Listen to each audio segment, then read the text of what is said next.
And for more on Facebook, we're now joined by Vijay Sundaram, Head of Strategy at Pramati. Vijay, thanks for joining us tonight.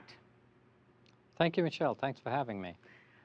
So Facebook had a blowout quarter, 60% growth in revenue, and initially, as Mark said, shares soared over 15%, but then they plummeted back down. What's going on here? Is this all because during the conference call, CFO Ebersman admitted that young teens are losing interest in the site? I think there's a lot of information coming into the market about Facebook. People tend to notice the flip side of things first, even when you have a blowout earnings call like Facebook did. So I think you're right. There's also a report that came out recently from Forrester Research, which questioned the efficacy of ads on Facebook. So there may be a reaction to both of these factors. Well, as we saw in Mark's report, there was a research report issued by Piper Jaffray and supported by data from Pew Research, and it shows that Facebook's importance with teens dropped to 23% this fall compared to 42% last quarter.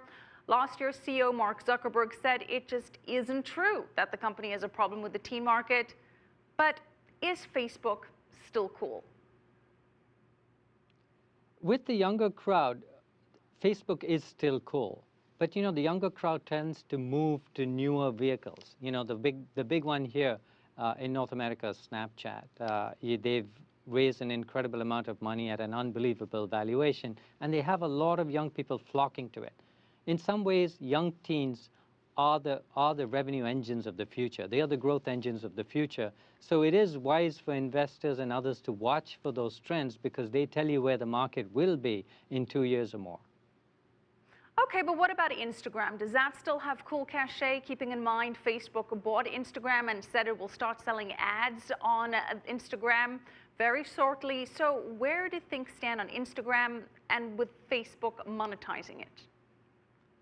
That's a great question. Instagram provides something that is very relevant today. You know, people are going into visual media. So Facebook started as a stream of primarily text, and then they could add photos and videos, and not in a fundamentally interactive way built around rich media. So Instagram gives them that capability.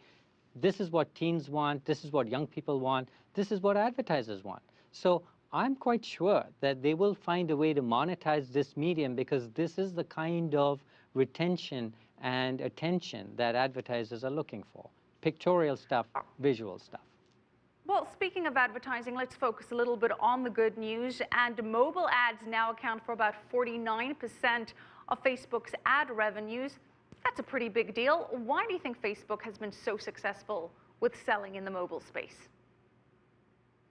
I think a lot of that has to do with the changing consumer trends and behavior.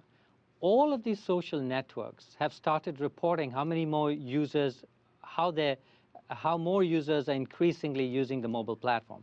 LinkedIn said on a recent call that 30% of their visits actually originate on a mobile device. They expect that number to be 50% next year. So you're absolutely following on a trend of changing consumer behavior in terms of how they interact with each other and how they use these platforms. So right behind that is the ability to monetize it.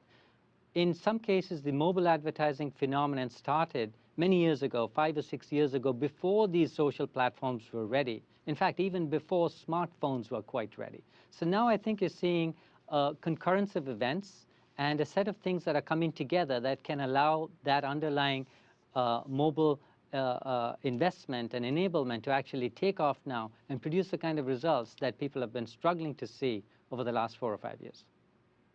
All right, we're going to have to leave it there, but thank you so much, Vijay Sundaram, Head of Strategy